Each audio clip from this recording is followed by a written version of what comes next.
बिस्मिल्लाहिर्रहमानिर्रहीम। अपने साथी, दोस्त और हमनशीन की हमेशा इज़्ज़त करो, तुम्हारी मजलिसें आबाद रहेंगी। अपने शरीक कार की हिफाजत करो, लोग तुम्हारी पनाह लेने की ख्वाहिशमंद होंगे।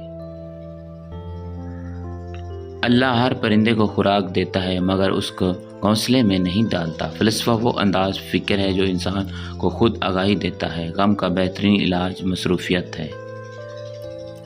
मुजरिम का इंसाफ मुजरिम नहीं किया करते और सरकशों की सफाई गुनाहगार नहीं सुना करते।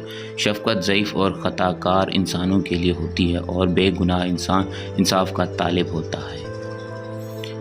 किसी के कपड़ों या शलवार में मक्खी घुस जाए तो समझ लें उस शख्स पर कोई खिलाफ बातें कर रहा है या कोई गिला कर रहा है। हमारी ये छोटी सी वीडियो अच्छी लगी हो तो इसे लाइक ज़रूर कर दीजिएगा। चैनल पर न्यू है तो चैनल को सब्सक्राइब कर दीजिएगा। मिलते हैं नेक्स्ट वीडियो के साथ। दुआ में याद रखिएगा। अल्लाह हाफ़िज़।